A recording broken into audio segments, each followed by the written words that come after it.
Salam sehat saudara-saudaraku. Mari kita dengarkan debat lintas agama dan semoga ini bermanfaat untuk kita semua dan menambah keimanan kita.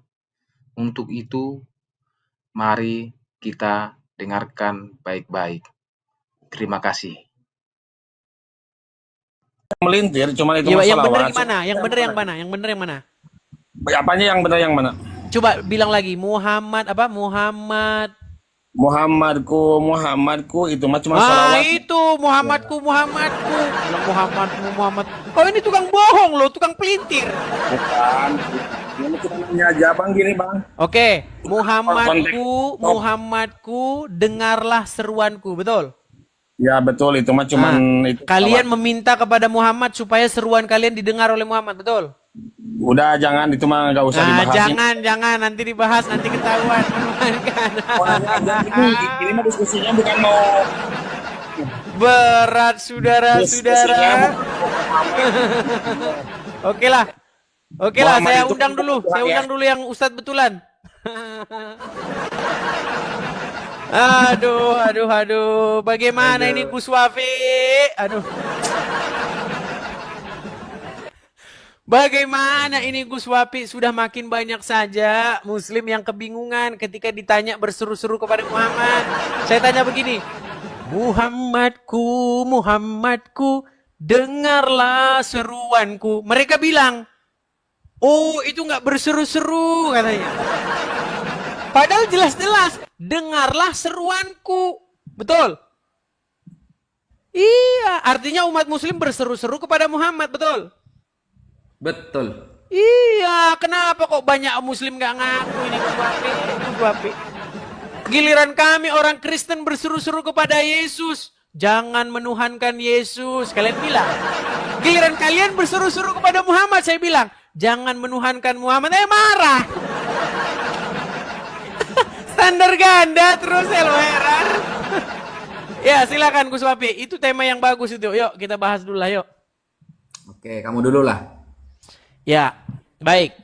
Jadi teman-teman sekalian, gini ya, yang saya maksudkan tuh begini. Kita itu kalau menggunakan penggaris kepada orang lain, kita menerapkan satu hukum kepada orang lain, harus kita gunakan juga penggaris itu kepada kita. Kalau kita ngambil gelas, kita lemparkan, perbuatan itu disebut melempar. Mau orangnya diganti siapa aja, tetap perbuatan itu sama definisinya. Mau itu Udin yang begini, mau itu Tono, mau itu Joko, tetap saja perbuatan itu didefinisikan sebagai melempar. Ketika orang Kristen berseru-seru kepada Yesus, ya Yesus, datang orang Islam bilang, jangan kamu menuhankan manusia, stop menyembah manusia. Ketika orang Islam berseru-seru, ya Rasulullah, saya balikin, Muslim, jangan kau menuhankan Muhammad, jangan kau menyembah Muhammad. Loh, kalau macet ini kameranya ini, ada apa ini? Udah diterima, udah ditelepon cuma ini. Maksudku begitu, Gus. Maksudku, marilah kita itu menerapkan hukum yang sama, baik itu kepada siapapun. Jika dia melakukan satu perbuatan, maka kita tidak boleh pandang bulu. Mau siapakah orangnya, hukumnya tetap sama. Begitu maksud saya, Gus. Jadi kita enak. Ketika ada umat muslim, contohnya Roma Irama bikin lagu, jangan kau menuhankan manusia. Hai manusia, tereret, Tuhan itu satu, bukan 1/4. Saya juga bikin lagu nih. Hai manusia, tereret, wahai muslim, jangan tuhankan Muhammad. Nah, kan itu namanya keadilan gitu loh. Ya, jadi jangan marah ketika saya mengatakan jangan menuhankan Muhammad. Begitu. Nah, Karena apa? Karena kalian juga berkata kepada saya jangan menuhankan Yesus. Nah, kalau kami menuhankan Yesus, itu karena apa? Karena Yesus memiliki kuasa. Segala kuasa, baik di langit dan di bumi, telah diberikan kepadaku. Ya kan? Yesus membangkitkan orang mati. Bahkan Yesus sendiri bangkit. Ya kan? Orang buta melihat, tuli mendengar. Ya kan? Bisu berbicara. Bahkan kalau Anda menggadang-gadang mengakui bahwa Isa itu adalah Yesus, Anda harus percaya itu. Karena di dalam Al-Quran pun disebutkan demikian. Ya kan? Nah, sekarang bagaimana Anda masih nekat menuhankan Muhammad sedangkan Muhammad sudah meninggal? Dia tidak memiliki kuasa, tapi kalian minta-minta sama dia, dengarlah, dengarlah. Bagaimana kalian meminta kepada dia supaya kalian mendengar, supaya dia mendengar? Nah itu. Jadi jangan menggunakan standar ganda ya Gus ya. Nah, karena kenapa begini teman-teman? Di dalam agama Islam ini saya perhatikan seperti Gus Wapi ini. Kalau Gus Wapi ini bahkan lebih parah dia nih. Gus Wapi ini lebih parah daripada menuhankan Muhammad. Dia menuhankan keturunannya bahkan. Keturunannya Muhammad. Dia sudah mengatakan ini. Kalian tahu videomu viral itu Wafi. Kalian tahu tidak bahwasanya ya surganya para ulama itu teman-teman bertingkat-tingkat di atasnya kalian. Dan satu tingkatnya itu membutuhkan waktu 500 tahun. Berat ini saudara-saudara ya. Padahal itu nggak ada dalam Al-Quran. Nggak ada. Jadi seperti Gus Wapi ini kemarin juga dia kan sudah dapat titel ini. Gus ya kan. Waduh berat ini. Padahal di dalam Al-Quran jelas. Makana Muhammadun aba ahadim mir rizalikum. Nggak ada. Muhammad itu bukan dia itu bapak dari seorang laki-laki di antara kalian. Tapi zaman sekarang saudara-saudara, saya cucungnya Muhammad. Saya keturunannya Muhammad. Lalu datanglah orang Islam minum air bekas cucian kakinya. Itu yang kalian lakukan. Sudahlah menuhankan Muhammad. Sekarang tambah parah menuhankan keturunannya. Terima kasih teman-teman. Silakan Gus Wapi.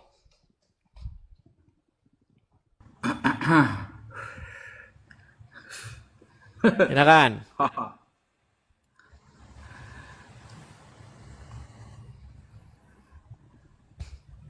Oke. Bismillahirrahmanirrahim. Alhamdulillah wassalatu wassalamu ala Rasulillah Sayyidina Muhammad ibn Abdillah wa ala alihi wa sahbihi wa man walah amma ba'd. Sahabat muslimin yang dirahmati oleh Allah dimanapun kalian berada dan teman-teman Kristen semuanya. Begini. Sekarang kita membahas sebuah tema memuji. Apakah memuji itu berarti langsung dinisbatkan kepada Tuhan? Apakah ketika kita memuji atau memanggil seseorang dengan sebuah perkataan kemuliaan, apakah langsung bisa dijustifikasi sebagai Tuhan? Itu yang kita bahas sekarang. Memuji itu dalam Islam tidak bisa langsung dikatakan sebagai Tuhan. Karena begini, contoh, kita memuji Nabi Ibrahim. Apakah berarti Nabi Ibrahim Tuhan? Oh tidak. Di dalam sholat, kita mengatakan Allahumma salli ala Sayyidina Muhammad wa ala ali Sayyidina Muhammad kama sallaita ala Sayyidina Ibrahim. Sebagaimana telah engkau beri rahmat ta'zim kepada Nabi Ibrahim. Lalu Nabi Ibrahim dipuji-puji oleh umat Islam. Apakah berarti beliau Tuhan? Oh tidak juga. Tidak bisa kemudian kita menjustifikasi sebuah pujian langsung hanya kepada Tuhan. Tidak, saudara. Jadi contoh nih. Ada murid-murid Yesus yang sujud kepada Yesus misalnya. Apakah ketika murid Yesus itu sujud kepada Yesus, lantas Yesus adalah Tuhan? Tidak juga. Karena ada data begini Mas Edis. Tidak semua pujian itu harus tertentu kepada Tuhan Mas Edis. Ini coba dipahami ya. Contoh ya, Kejadian 23 nomor 7. Kemudian bangunlah Abraham lalu sujud kepada Bani Het, penduduk negeri itu. Abraham sujud kepada Bani Het. Apakah berarti Abraham menyembah Bani Het? Oh enggak. Dan sujudnya Abraham kepada Bani Het itu sama seperti sujudnya murid-murid Yesus kepada Yesus. Pengagungan namanya. Kita mengagungkan Nabi Muhammad dengan memujinya. Dan kalau kita lihat di dalam Septuagint LXX, ya ini Septuagint LXX, ternyata di sini dalam Yunani dikatakan apa? Kata sujud dikatakan proskuneo. Proskuneo adalah sujud bermakna pemujian, pengagungan. Murid Yesus kepada Yesus juga proskuneo. Abraham kepada Bani Het juga proskuneo. Ini tidak bisa kemudian langsung dijustifikasi sebagai Tuhan. Kita bersolawat kepada Nabi Muhammad, memuji Nabi Muhammad karena beliau adalah utusan. Karena orang yang terbaik, ya. Karena beliau itu satu-satunya utusan yang diutus rahmatan lil alamin, menjadi rahmat bagi semesta alam, wajar. Tapi kita tidak akan pernah menemukan sebuah redaksi di dalam hadis maupun Al-Quran bahwa umat Islam menuhankan. Enggak ada. Itu adalah cara berpikir yang salah. Sampai dalam hadis sahih riwayat Imam Muslim, Nabi Muhammad menyampaikan begini, la tatruni kama atortan nasara ibna Maryam. Jadi janganlah kalian terlalu mengagungkan aku sebagaimana orang Nasrani mengagungkan putra Maryam, yaitu Nabi Isa. Kita memuji Nabi Muhammad itu setinggi-tingginya boleh, tapi jangan sampai menuhankannya. Kenapa? Karena di dalam sholawat burdah juga dikatakan bahwa Nabi Muhammad ini tidak ada kata yang jelek yang ada pada dirinya, sehingga memuji Nabi Muhammad terserah mau gimana saja, sehingga tapi jangan menuhankan. Kalau menganggap Nabi Muhammad Tuhan, jangankan di dalam Quran, ya, di dalam Bible, ya, Yesus sebagai firman Tuhan itu hanya kata Yohanes, Yesus sendiri tidak pernah mengatakan aku adalah firman Bapa yang menjadi manusia, nggak ada. Bapak juga tidak pernah mengatakan Yesus ini adalah firmanku yang telah menjadi manusia, yang nggak ada juga. Jadi jangan pernah disamakan antara memuji kepada makhluk Allah dengan pujian kepada Allah. Itu jelas berbeda, Mas Edis. Jelas sangat berbeda. Kalau saya bertanya misalnya kepada Mas Edis, bertanya nih ya, dalam bahasa Ibrani ya atau dalam bahasa Yunani, penyembahan itu apa? Dan pernah nggak Yesus disembah, diibadahi misalnya? Coba dijawab ya. Baik, terima kasih.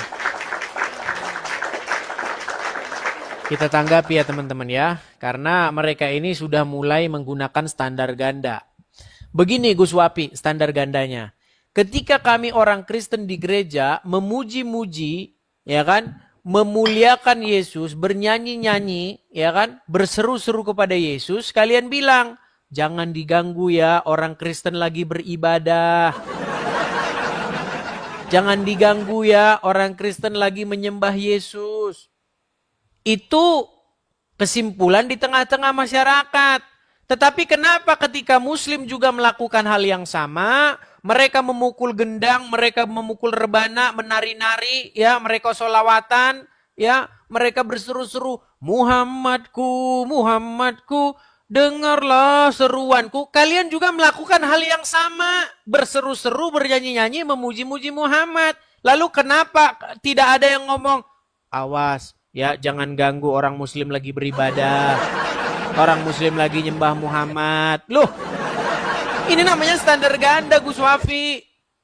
Ya, justru kalian itu pemujian ya, gulunya terhadap Muhammad itu lebih hebat daripada orang Kristen, lebih hebat. Saya orang-orang Kristen menuhankan Yesus, bernyanyi memuliakan Yesus, nggak ada kami minum kencingnya, nggak ada. Tapi apa yang dilakukan umat Muslim? Wah, coba nih. Yang mereka secara sengaja meminum air kencingnya Nabi besar Muhammad. Tuh, secara sengaja minum air kencingnya Muhammad. Nih, bagaimana juga ini nih? Nabi Muhammad itu basyarun, dia adalah manusia. La kal basyari, tapi ia tidak sama dengan manusia biasa. Kita manusia, kalau kita jalan punya bayangan tidak? Kita kalau berjalan kita punya bayangan. Tapi baginda Nabi Sallallahu Alaihi Wasallam satu-satunya kekasih Allah yang tidak memiliki bayangan. Baginda Nabi kalau berjalan tidak akan pernah ditemukan bayangan baginda Nabi Sallallahu Alaihi Wasallam. Baginda Nabi tidak memiliki bayangan. Bangkana nuro, karena baginda Nabi itu adalah nur, maka yang tidak memiliki bayangan itu adalah nur. Dan baginda Nabi Sallallahu Alaihi Wasallam dijadikan manusia, tapi ia bukan manusia biasa. Nabi Muhammad Sallallahu Alaihi Wasallam itu kalau beliau meludah, maka tangan para sahabat siap menyambut ludahnya baginda Nabi Sallallahu Alaihi Wasallam. Dan ludah baginda Nabi diperebutkan oleh para sahabat. Para sahabat bertabarruk mengambil barokah dari ludahnya baginda Nabi, karena ludahnya baginda Nabi lebih wangi daripada minyak kasturi. Sehingga baginda Nabi ketika meludah disambut ludahnya oleh para sahabat, lalu para sahabat membalurkan ludah baginda Nabi di tubuh mereka. Baginda Nabi kalau berwuduk, air wuduknya baginda Nabi tidak ada yang menetes ke bumi. Air wuduknya baginda Nabi sudah ditampung oleh para sahabat, diperebutkan oleh para sahabat Nabi untuk mengambil keberkahan. Karena apapun yang tersentuh dengan diri baginda Nabi mustahil akan tersentuh oleh api neraka. Baginda Nabi Sallallahu Alaihi Wasallam suatu ketika pernah berbekam. Tahu namanya bekam, nggih? Bekam mengeluarkan darah. Baginda Nabi pernah berbekam. Lalu ketika beliau sudah bekam keluarlah darah beliau, maka baginda Nabi memanggil seorang sahabat bernama Abdullah bin Zubair. Wahai Abdullah bin Zubair, di sini. Lalu kemudian baginda Nabi sampaikan, kamu bawa ini darah saya, amankan ia di tempat yang aman. Bila perlu kamu kubur ia, kata Rasulullah.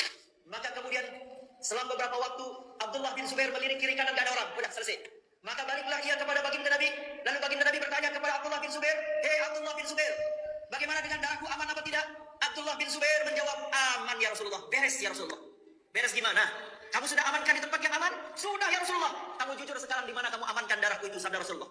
Maka kemudian bingunglah Abdullah bin Zubair. Maka dengan malu-malu Abdullah bin Zubair mengatakan, aku minum darahmu itu ya Rasulullah.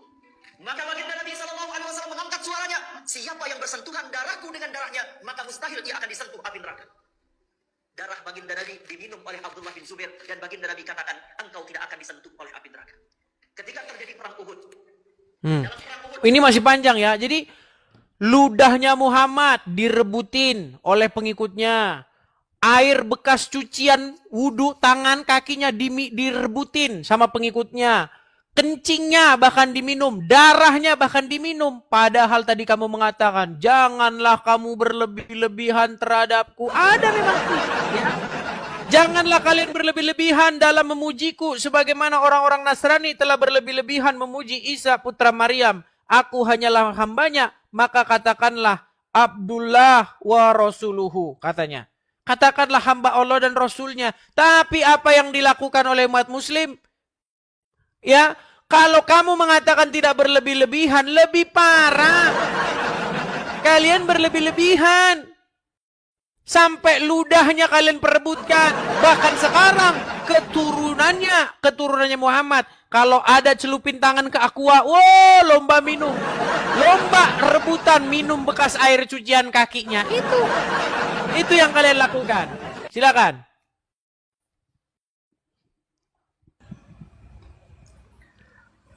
Berat ini, udah berat kayaknya Uswapi.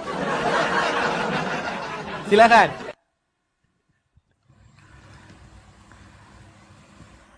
Oke, bismillahirrahmanirrahim. Tadi kan temanya pujian kan. Kamu menawarkan saya tema memuji Nabi Muhammad, pujian. Ternyata Mas Edis melebar kemana-mana guys. Melebar kepada bab tabarruk. Kenapa melebar? Kenapa kok tidak fokus? Karena dia sudah gak punya data gitu loh.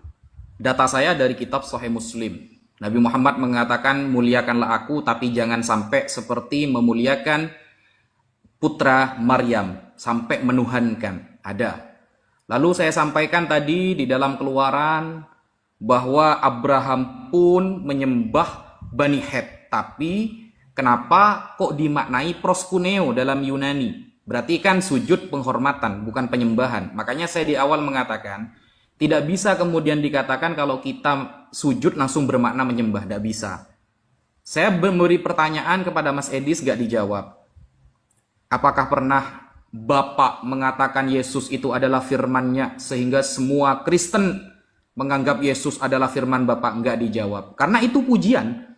Pujian orang Kristen kepada Yesus, dia adalah firman yang hidup katanya. Firman yang hidup. Saya tanya kepada Anda, pernahkah Bapak mengatakan Yesus itu adalah firman-Nya? Kan enggak pernah. Pernahkah Yesus mengatakan dirinya adalah firman dari Sang Bapa? Kan enggak pernah. Ya, enggak pernah. Karena itu pujian, karena tema kita pujian. Anda kalau mau lari ke tabarruk, saya bisa menjawab semuanya itu bisa. Data saya banyak sekali, gitu loh. Karena tema dari awal itu adalah pujian, sehingga Anda melebar kemana-mana, tidak menjawab pertanyaan saya, sudah. Berarti Anda KO dalam hal ini ya. Anda tidak punya referensi sama sekali. Bedanya saya pakai referensi, Mas Edis. Anda pakai video. Kalau sama-sama pakai video, Mas Edis, ini ya. Video dari pendeta misalnya. Kita mau dalil pakai sama-sama pakai video, Mas Edis. Ya. Jadi ini contoh ya. Ini bukan kata saya, tapi ini kata pendeta Anda ini ya. Ini bukan orang mualaf, pendetanya masih hidup sekarang, Mas Edis. Kalau mau sama-sama pakai video. Nah, ini saya tahu kan. Saya bersyukur loh Indonesia mayoritas Islam. Awas kena ban. Saya tidak bisa bayangkan kalau Indonesia Gus Wapi, awas kena ban. Ya, dipenuhi oleh pendeta-pendeta liberal, maka saya yakin mereka akan melegalkan juga seperti beberapa pendeta atau gereja di Australia, Amerika, Eropa yang sudah melakukan pemberkatan sejenis dengan alasan HAM dan lain sebagainya. Mereka tidak pernah memikirkan Alkitab, mereka hanya pikir HAM, mereka pikir hak asasi manusia bisa menggeser hak Allah. Nah, itu kacau tuh. Makanya bagi saya, ya, dalam hal ini loh ya, dalam hal LGBT, andai kata Indonesia bukan Islam, habis, saya yakin habis. Saya yakin LGBT legal.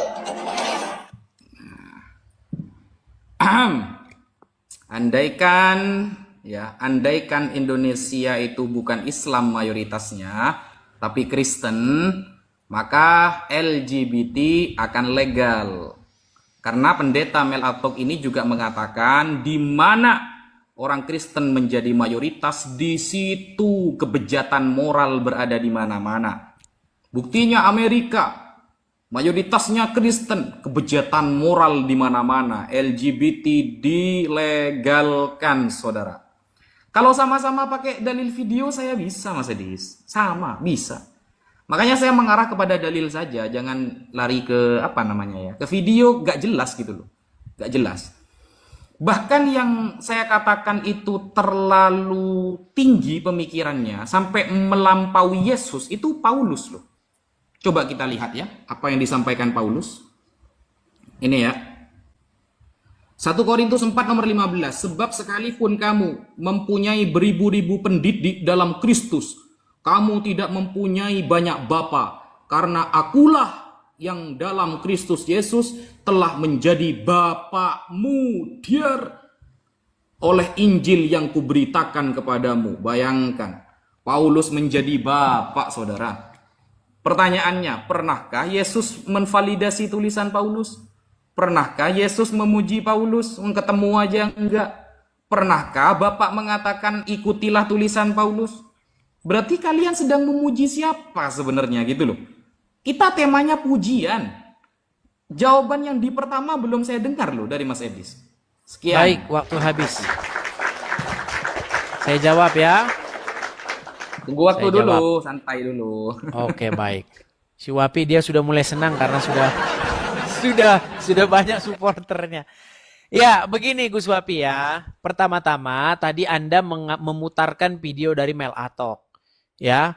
Saya tidak bisa mengomentari panjang lebar video itu karena saya belum simak video utuhnya. Tapi ada satu kesalahan cacat logika yang Anda berikan kepada saya, Gus Wapi. Apa itu? Gini, di dalam video itu Mel Atok mengatakan saya yakin. Dia mengatakan keyakinan dia. Loh, saya memutar video tadi, saya nggak mengatakan keyakinannya Ustadz tadi. Ini yang saya sebut Anda melakukan logical fallacy.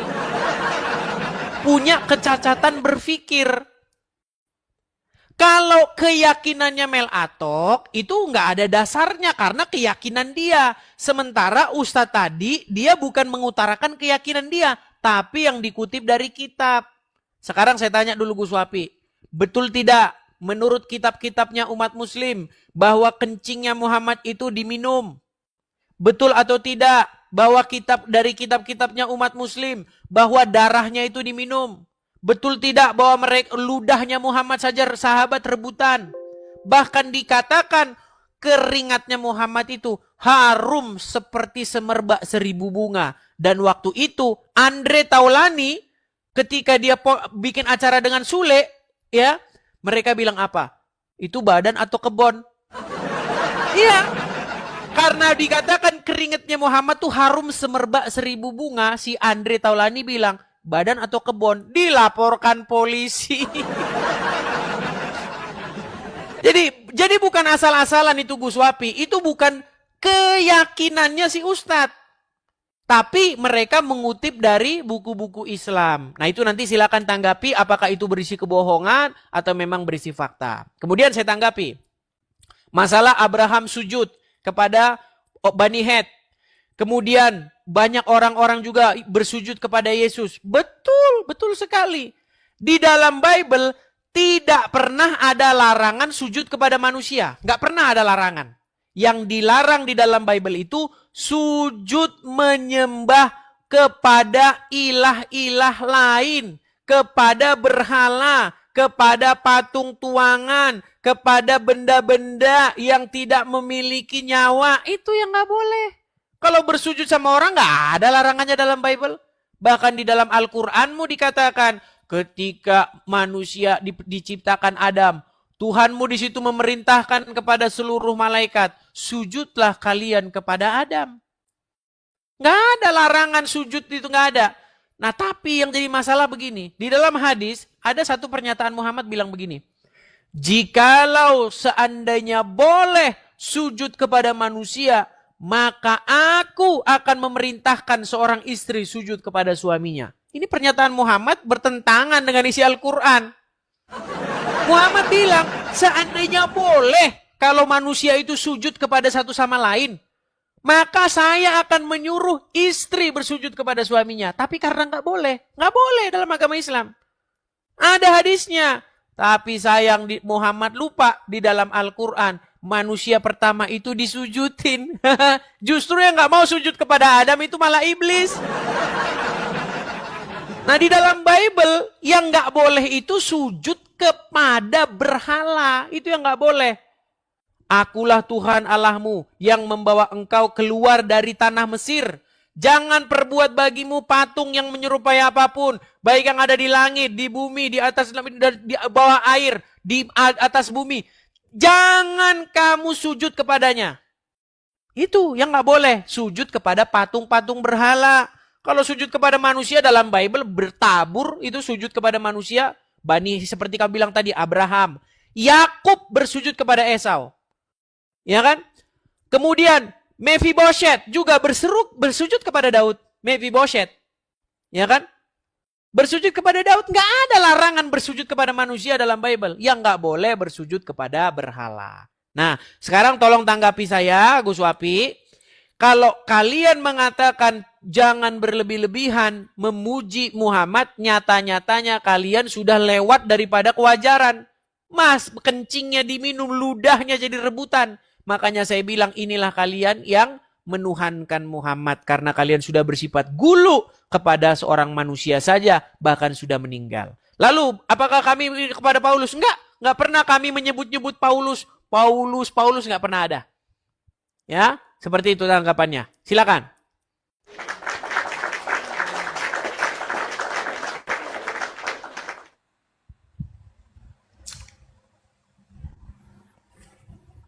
Oke, bismillahirrahmanirrahim. Tadi Mas Edis mengatakan saya logical fallacy, salah cara berpikir. Karena video yang disampaikan oleh Mas Edis adalah bukan keyakinan si Ustadz, itu keyakinan dia. Dia kan orang Islam, bro.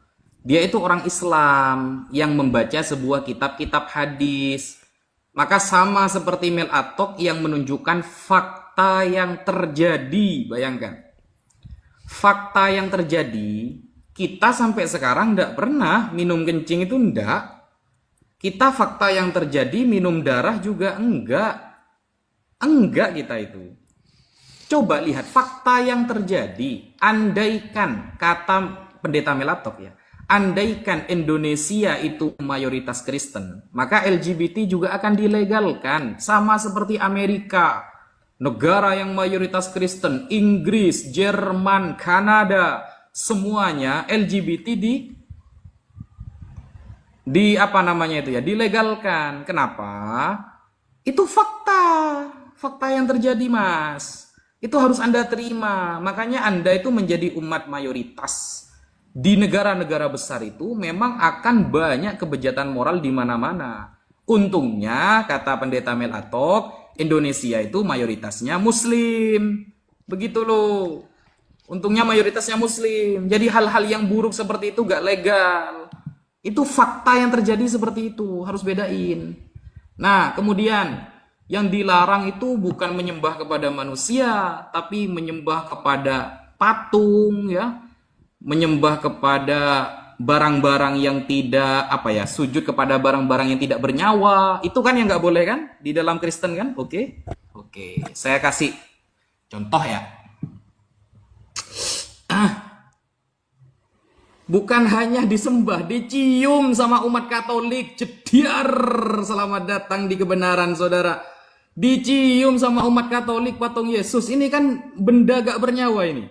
Umat Katolik itu punya kegiatan namanya Jumat Agung. Sampai dicium, guys. Bukan hanya disembah, dicium ini. Wih, sampai kakinya, saudara. Umat Katolik lakukan prosesi cium salib. Ini kan patung ini. Jeder. Ini. Jadi susah kan? Kita kalau mau bahas patungnya misalnya ya. Mau bahas patungnya. Contoh, kita mau tampilkan di sini.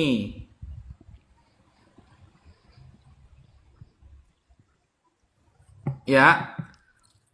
Yang benar yang mana? Ini ya, ini wajah Yesus di berbagai negara. Wajah Yesus di berbagai negara ini yang mana yang benar? Apakah yang ini? Apakah yang ini? Apakah yang ini? Ini kan wajah Yesus berbeda-beda. Kok bisa tahu umat Katolik itu? Katolik kan sama-sama Tritunggal kan? Sama kayak kamu kan? Kalau agak ke timur-timuran wajahnya agak hitam. Kalau ke barat-baratan seperti ini. Kalau ke Arab-Araban ada brewoknya seperti ini. Berarti Yesus bisa berubah-ubah rupa begitu ya? Begitu ya? Baik. Pantes. Jadi tolonglah ya. Kalau bernarasi itu sesuai fakta gitu. Nyatanya Jumat Agung sampai nyium patung loh guys.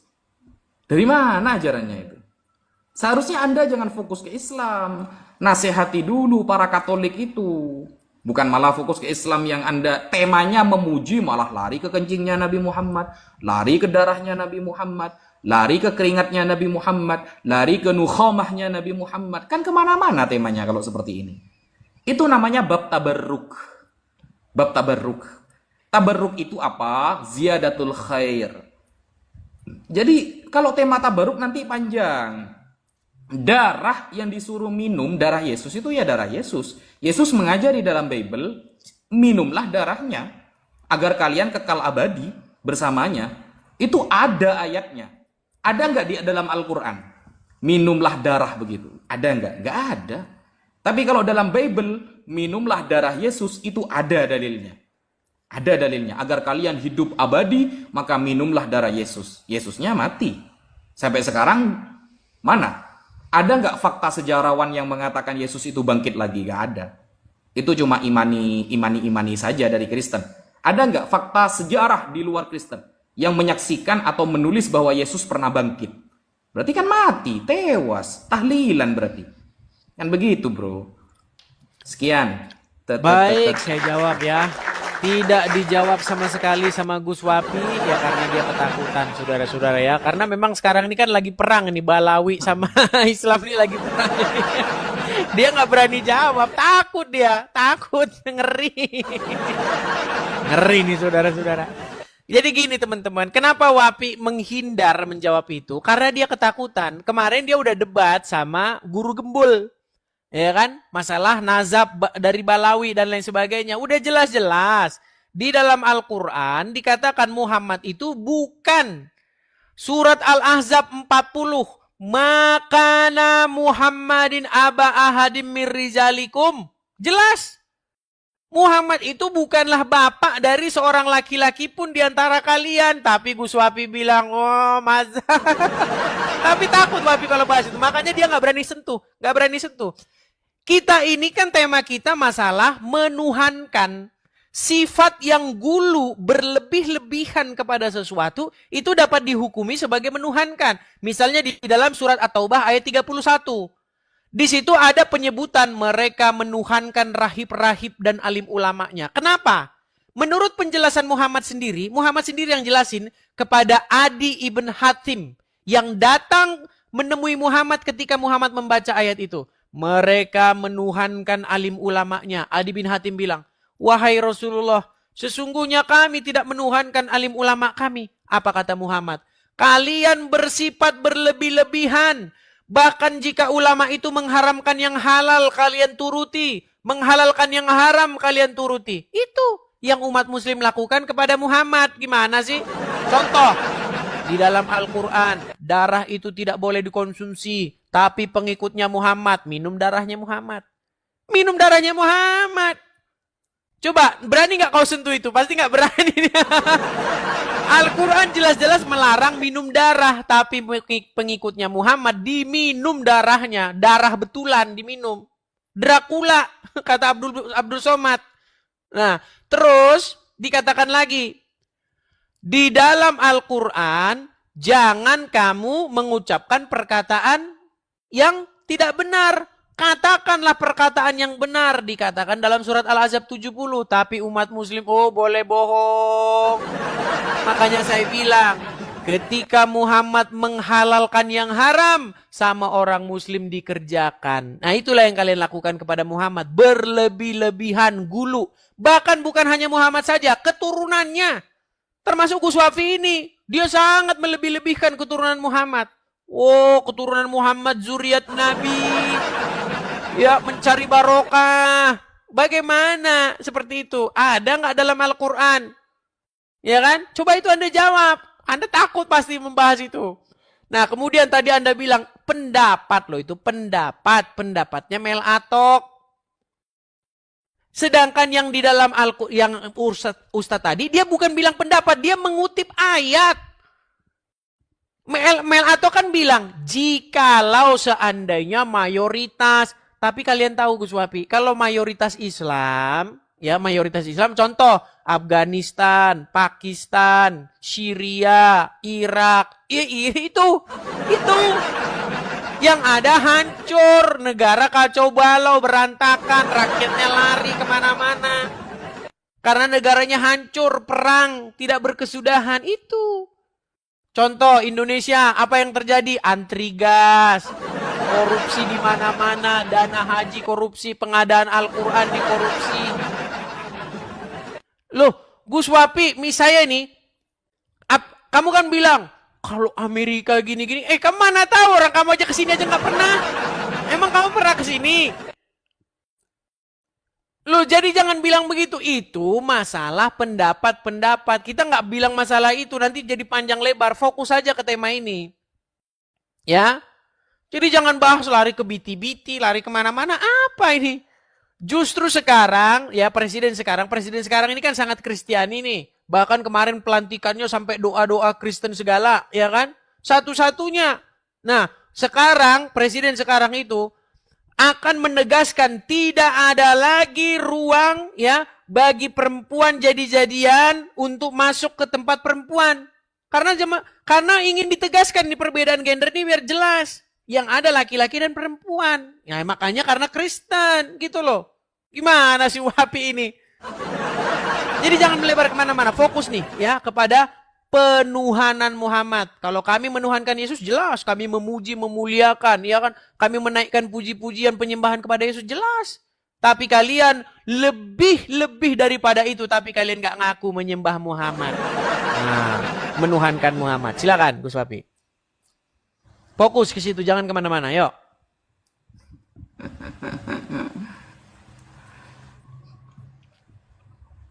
Oke, bismillahirrahmanirrahim.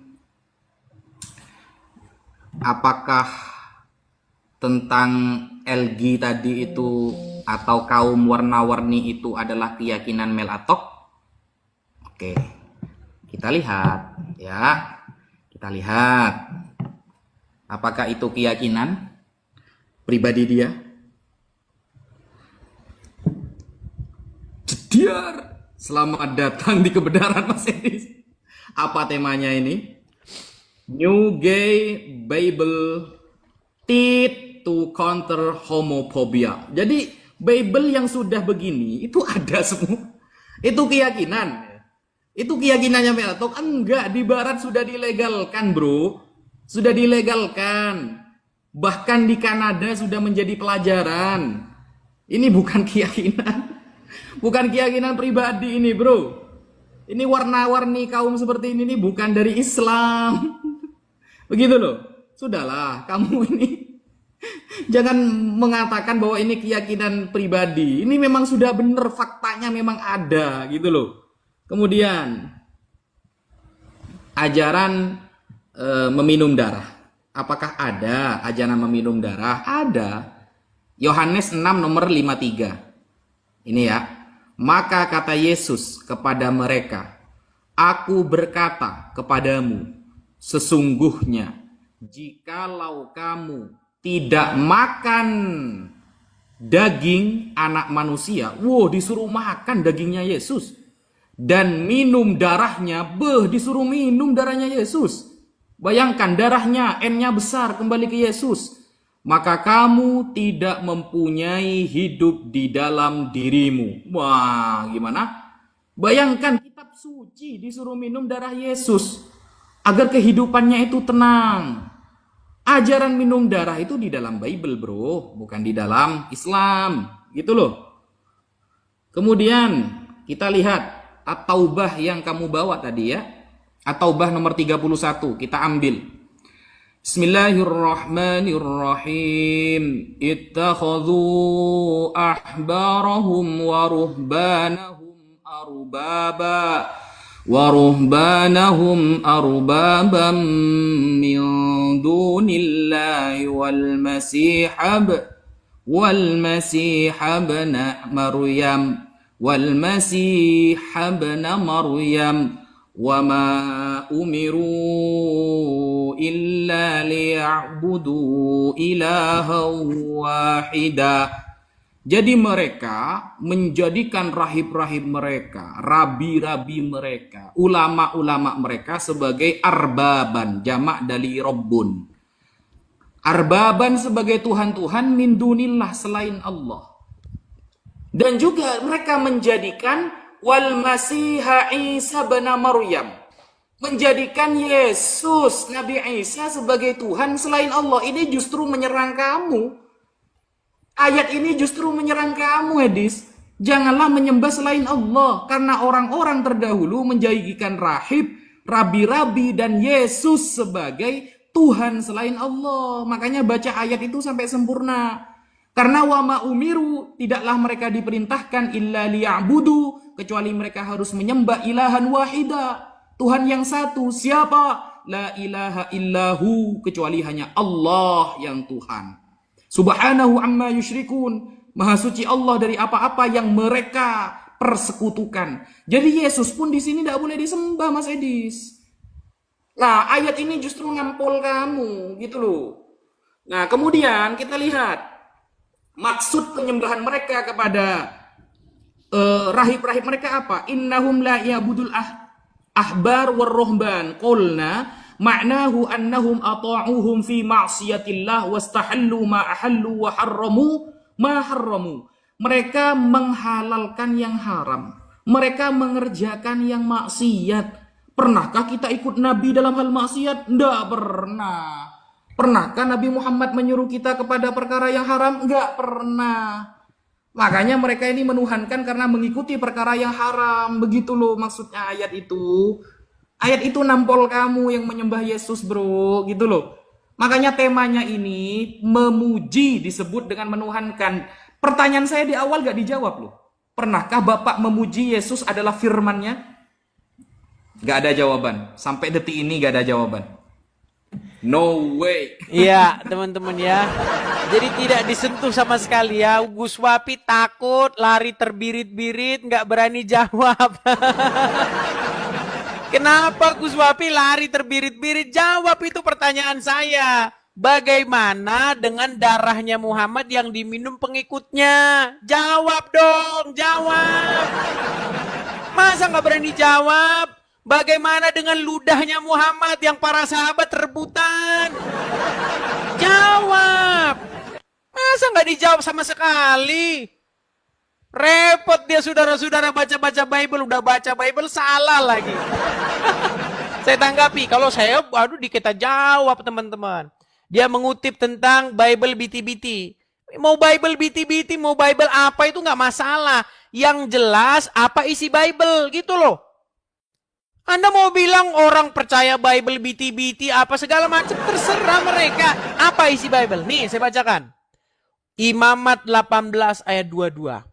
Janganlah engkau tidur dengan laki-laki secara orang bersetubuh dengan perempuan, karena itu suatu kekejian. Tambah lagi, Imamat 20:13. Bila seorang laki-laki tidur dengan laki-laki secara orang bersetubuh dengan perempuan, jadi keduanya melakukan suatu kekejian. Ini ayat udah begitu jelas, gimana lagi biti-biti apanya? Yang ada biti-biti itu di dalam Quran. Di dalam surat berapa? Di dalam surat An-Nur ayat ke-31. Biar saya bacakan sama kamu nih. Di dalam surat An-Nur ayat 31, perempuan-perempuan itu tidak boleh menampakkan auratnya kepada bla bla bla bla bla. Ada satu ayat di sini dikatakan begini. Kecuali ya kepada suami, kepada ini, kepada ini. Nah ini. Kepada laki-laki yang tidak memiliki keinginan. Nih, ada nih. An-Nur ayat 31. Jadi perempuan-perempuan, orang-orang Islam, perempuan, dia boleh menampakkan auratnya kepada laki-laki yang gak punya keinginan. Apa itu? Itu loh itu. Itu. Boleh menampakkan aurat kepada laki-laki yang gak punya syahwat terhadap perempuan. Ya itu apa? Ya biti-biti tadi itu.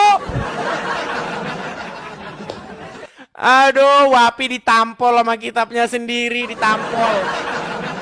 Kemudian masalah sujud kepada patung. Saya bilang, saya pertegas ya, saya pertegas. Kalau Anda Kristen, Anda mengaku percaya kepada Bible, saya cuman bilang, jangan pernah kamu sujud kepada patung-patung, kepada apapun. Udah saya bilang, ya. Saya nggak peduli kamu paham-paham apa. Ya saya hanya menyampaikan Bible. Lah itu memang banyak mereka murtad gara-gara itu kok. Betul yang Anda bilang itu Gus Wapi. Lihat nih, agama kamu nih. Sujud kepada patung begini-begini. Padahal dalam Bible itu. Gara-gara itu mereka murtad. Memang saya saran mereka murtad aja ngapain. Ya kan? Ya. Di dalam Bible jelas, jangan kamu sujud kepada patung-patung buatan tangan manusia. Jangan kamu sujud kepadanya. Jelas, dikatakan dalam Bible. Jadi kalau kamu Kristen, jangan lakukan itu. Cukup, sudah. Ya kan? Apa kamu mau mengikuti siapa? Mau ngikutin Bible apa mau ngikutin ini? Jangan kamu seperti si Wapi dan kawan-kawan ini sama kalian. Ya kan? Kalau saya tegas saya katakan itu. Nah sekarang begini. Tolong kamu jawab pertanyaan saya Wapi, jelas ya, jelas. Saya tadi mengatakan ada ustadz yang mengutip data-data dari buku. Enggak mengutip pendapat, enggak. Ya, apa dikatakan? Bahwasanya para sahabat Muhammad meminum darahnya Muhammad. Kamu tadi bilang, kami tidak pernah mengikuti yang haram dari Muhammad. Kata, loh. Dalam Al-Quran jelas darah nggak boleh dikonsumsi. Tapi darahnya Muhammad kan diminum. Ketika darahnya Muhammad diminum apa katanya? Haram tubuhmu disentuh api neraka. Muhammad malah memasukkan surga orang yang minum darahnya. Bukankah dia di situ menghalalkan apa yang diharamkan? Itulah penyembahan kalian kepada Muhammad. Sesuai dengan surat At-Taubah 31. Di dalam Al-Quran, katakanlah perkataan yang benar. Tapi gara-gara mereka ngikutin Muhammad, boleh kita berdusta dalam 3 perkara. Jadi sudahlah jelas ya, bahwa kalian itu menuhankan Muhammad dengan cara bahkan kalian menempatkan Muhammad itu lebih tinggi daripada Allah karena perkataan Muhammad itu lebih tinggi daripada Al-Quran. Silakan.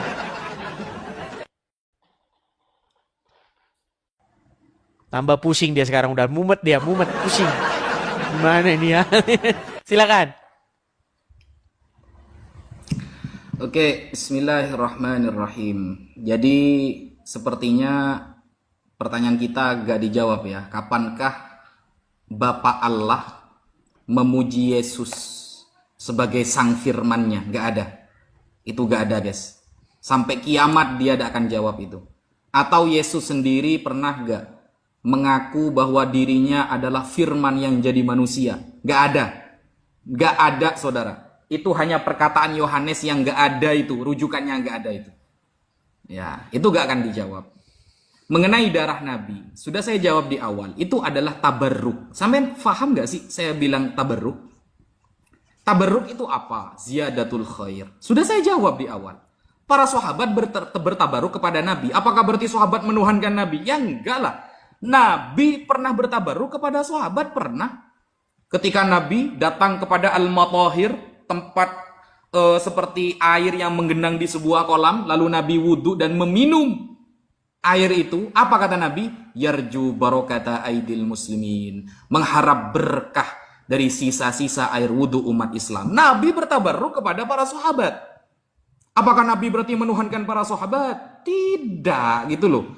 Sampai kan tidak paham tabarruk. Makanya saya jelaskan di awal tabarruk, Anda itu langsung pelangap lungu kan. Karena yang Anda baca itu cuma terjemahan, bro. Gitu loh.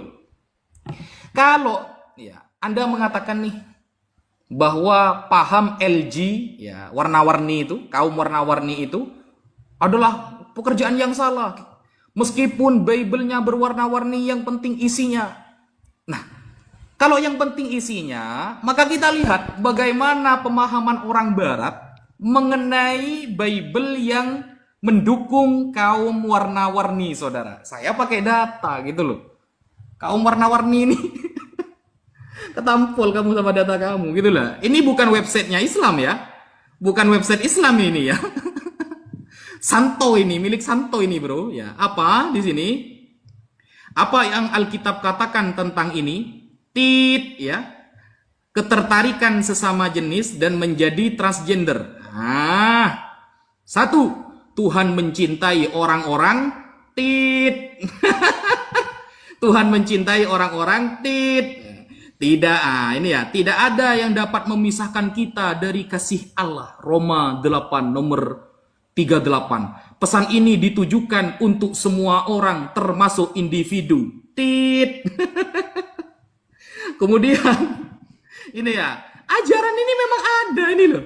Ini semuanya ada ini di 2 Korintus ini ya. Dilindungi oleh Bible. Orang-orang yang seperti ini dilindungi. Untungnya mayoritas Indonesia itu umat Islam, saudara. Untungnya umat Islam. Jadi pekerjaan-pekerjaan yang hina itu dilarang secara tegas oleh umat Islam. Sebab umat Islam, ajaran ini gak legal di Indonesia. Pengakuan siapa? Seorang pendeta. Apakah ada datanya? Tadi sudah saya sampaikan datanya. Keren gitu. Datanya ada. Kasih Allah kepada orang-orang yang berwarna-warni itu. Kan begitu, saudara. Pakai data lah, gitu loh. Kemudian, sampai tadi mengatakan di dalam surah An-Nur ayat ke-31. Ya. Ini bab ya. Ini bab mengenai suami istri, bro. Ini Bismillahirrahmanirrahim. Wa kullil mu'minati yaghdudna min absarihinna wa yahfadna furujahun.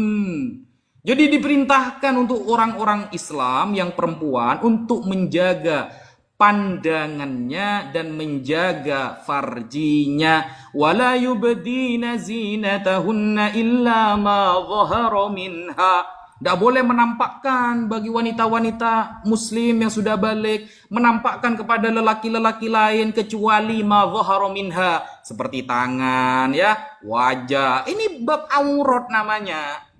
Gitu loh. Ini bukan bab LGBT, bukan. Ini bab aurat. Makanya sampean gimana sih? Comot-comot ayat tapi gak paham maksud ayatnya. Sehingga ayolah Mas Edis, kita perang data gitu loh. Perang data. Pertanyaan Anda sudah saya jawab. Itu bab tabarruk, bahkan Nabi Muhammad bertabarruk kepada para sahabat radhiyallahu anhum. Tapi mana jawaban pertanyaan saya? Allah pernah memuji Yesus sebagai sang firman-Nya. Yesus mengaku sendiri bahwa dialah sang firman Allah yang hidup. Mana datanya? Pertanyaan saya dijawab, bro. Dor, selamat datang di kebenaran. Gitu loh, Dis.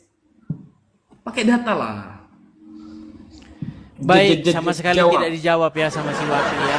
Dia ketakutan, gemetaran, nggak berani dia. Cuman disenggol sama dia sedikit, tapi dia nggak berani Mas. Padahal kan sudah tegas Wapi. Kenapa sih mereka dihukumi menuhankan rabi-rabi dan alim ulama? Karena apa sih? Karena mereka bersifat berlebih-lebihan kepada alim ulamanya itu.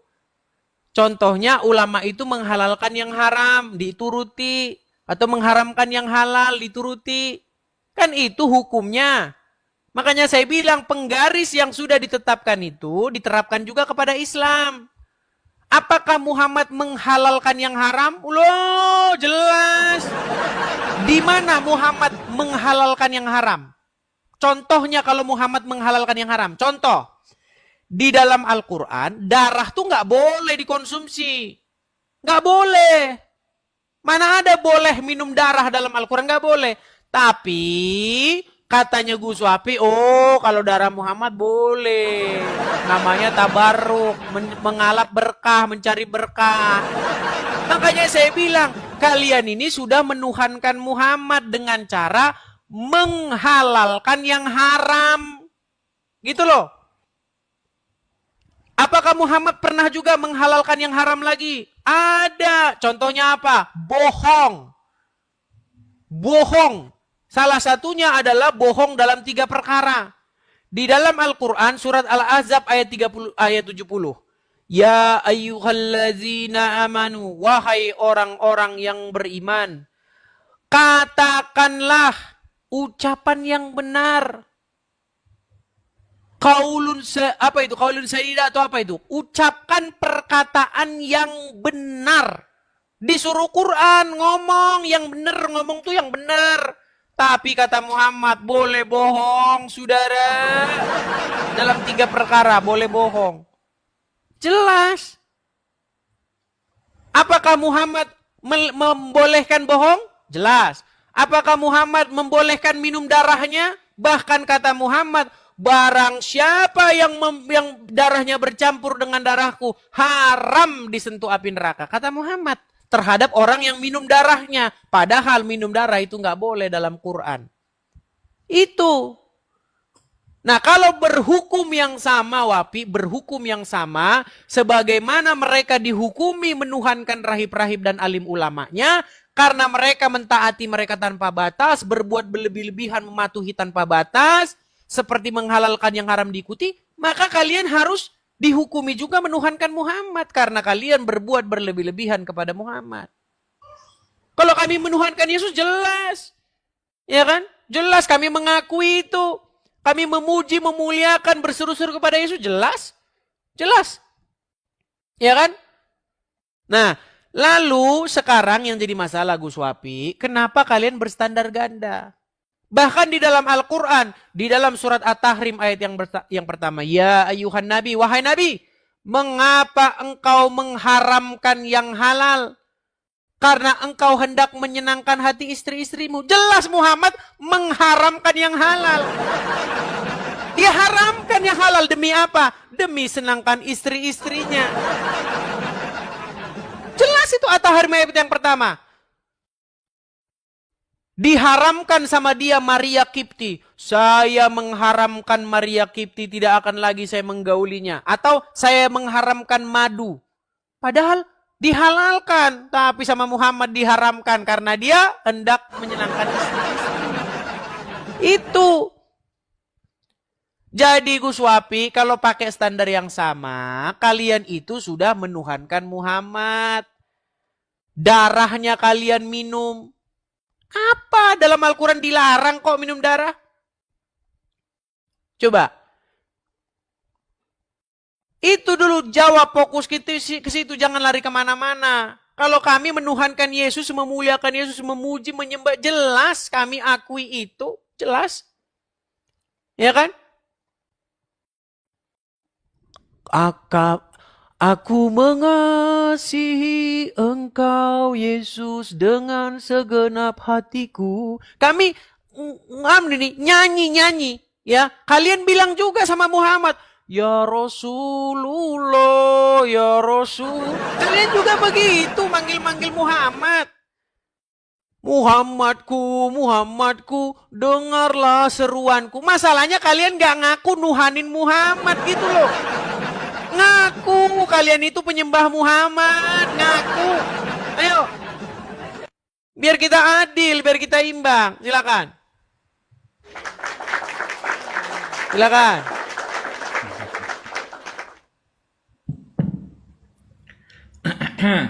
Bismillahirrahmanirrahim. Alhamdulillah kita sudah menyaksikan ya bahwa Mas Edis tidak bisa menjawab tentang pertanyaan saya, teman-teman.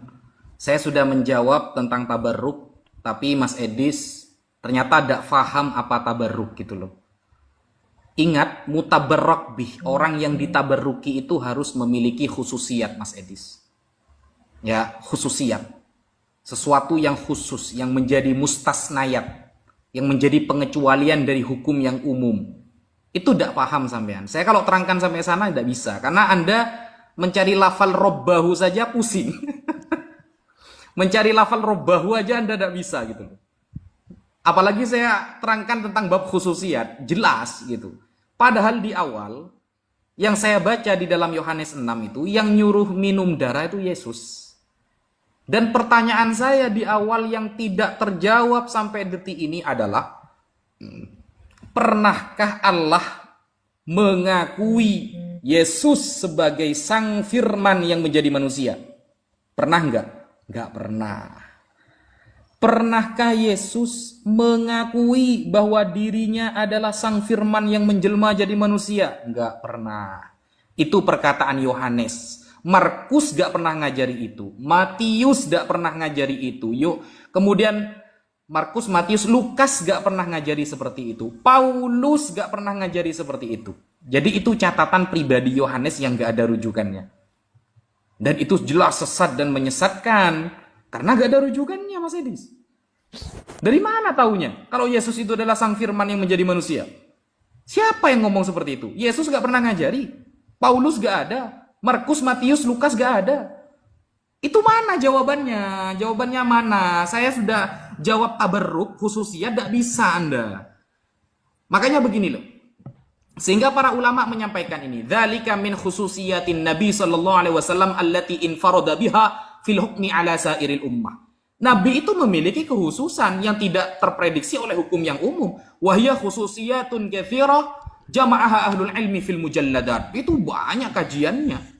Mithlul Imam As-Suyuti misalnya. Seperti Imam As-Suyuti punya kitab namanya Al-Khasa'isul Kubra. Kekhususan-kekhususan. Dan itu diakui. Begitu loh. Oleh umat Islam diakui, bukan menuhankan. Ini kan temanya menuhankan.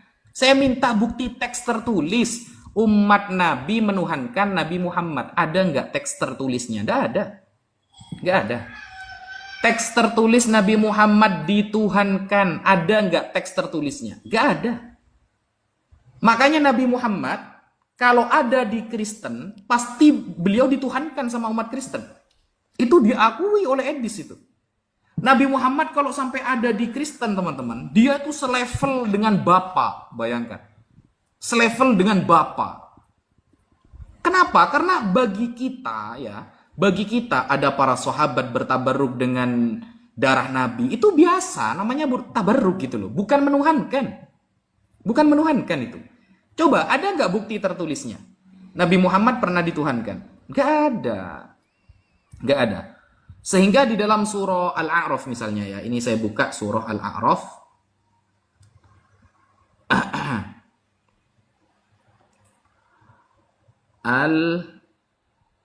Al-A'raf 188. Ini ya. Oke. Bismillahirrahmanirrahim. Qul, katakan wahai Muhammad. Ini saya tunjukkan ya ayatnya. Al-A'raf 188. Qul, katakan ya Muhammad, la amliku li nafsi naf'an wala dharran. Aku tidak bisa menguasai diriku sendiri, tidak bisa ngasih manfaat dan gak bisa ngasih bahaya. Illa masya Allah, kecuali atas kehendak Allah. Walau kuntu, andaikan aku a'lamul ghaiba, tahu hal-hal gaib, maka lastakthartu minal khairi, aku akan memperbanyak kebaikan, wa ma massaniya su, dan aku akan menolak kejelekan. In ana illa nadhirun wa bashir, tapi aku hanyalah pemberi kabar peringatan dan pemberi kabar gembira. Liqaumi yu'minun, bagi orang-orang yang beriman. Begitu loh. Bertabarruk dengan darah Nabi, biasa itu tabarruk. Gak ada lafal yang menuhankan. Coba pertanyaan saya dibahas Mas Edis. Jangan ngeles. Pernahkah Bapak menyebut Yesus sang firman-Nya? Coba dijawab. Ini dari tadi gak ada jawabannya ini. Baiklah, baik ya. Ini Coba ini dijawab Wapi itu. ini Wapi Jangan ini yang menuntut dibahas saya, apa? Kamu gak jawab. Ini temanya apa? Temanya Yesus sebagai sang firman atau menuhankan, Nah, temanya memuji, tadi juga memuliakan memuji. Muhammad, memuji, memuliakan Yesus. Apa temanya ini? Ini gimana ini Wapi ini? Di dalam Bible jelas. Firmanku ya, yang akan kusuruhkan kepadanya tidak akan kembali kepadaku dengan sia-sia. Ada itu. Tapi temanya bukan itu. Temanya adalah bagaimana kami memuji, memuliakan Yesus, disebut menuhankan, memuliakan, menyembah Yesus. Sedangkan kalian memuji, memuliakan Muhammad. Bahkan kalian minum darah, minum kencing, rebutan ludah. Kalian gak bilang gak menuhankan. Aduh gimana uncup. Bagaimana sih? Aduh. Gimana sih Gus Wafi? Gus Wafi, berat ini Gus Wafi ini. Gak ada jawaban guys. Anda bilang tadi, di mana teks tertulis? Loh, At-Taubah 31. Mereka menuhankan alim ulamanya. Kenapa mereka menuhankan alim ulamanya? Karena apa? Karena mereka berbuat berlebih-lebihan. Ulamanya mengharamkan yang halal, kalian ikuti. Contoh, ulamanya bilang begini, darah itu boleh diminum. Padahal Al-Quran bilang darah nggak boleh diminum. Kalian ngikutin dia. Sama kayak gitu. Kalian ngikutin Muhammad, padahal dalam Quran dilarang minum darah. Tapi darah Muhammad diminum. Kalian bilang, oh itu namanya keistimewaan. Di Quran mana keistimewaan Muhammad tuh soal darah? Nggak ada. Karena ini bahkan lebih parah. Dia sudah menuhankan yang namanya Imam As-Suyuti. Yang kata, yang menurut kitab itu, di dalam Imam As-Suyuti itu, memang darahnya Muhammad tuh diminum. Kencingnya juga diminum. Kencingnya diminum. Mana kekhususan Muhammad soal boleh diminum dan kencingnya boleh diminum? Darahnya juga. Yang ada, kekhususan Muhammad tuh soal perempuan. Kekhususan Muhammad di dalam Al-Quran soal wanita. Di mana Muhammad boleh, ya, dia, kamu boleh menggauli siapa-siapa yang kamu kehendaki di antara istrimu. Siapa-siapa perempuan-perempuan yang telah kau ceraikan. Ada di dalam surat Al-Ahzab ayat 50 dan 51. Kan itu kekhususan Muhammad. Perempuan-perempuan yang mau menyerahkan dirinya kepada Nabi jika Nabi mau mengawininya. Itu kekhususan bagimu, bukan kepada orang-orang muslim yang lain. Kekhususan Muhammad kok soal darah. Ayat berapa bahwa darah Muhammad itu kekhususan? Nah, karena ayat itu maka Aisyah berkata, demi Allah, aku tidak melihat Tuhanmu kecuali begitu cepat menuruti hawa nafsumu. Gimana sih Wapi ini? Itu. Kemudian Yesus sendiri menyuruh meminum darah. Di dalam Bible, bukan minum darahnya Yesus itu diminum kayak Dracula. Seperti pengikutnya Muhammad minum darahnya Muhammad. Bukan. Tapi Yesus mengambil anggur, lalu mengambil roti. Dikatakan ketika dia memecah-mecah roti, inilah tubuhku. Terus ketika Yesus mengambil anggur, inilah darahku. Bukan darahnya diminum kayak Dracula, bukan. Supaya menjadi peringatan. Itu. Makanya baca Bible sampai kelar. Terus yang kedua, dikatakan lagi masalah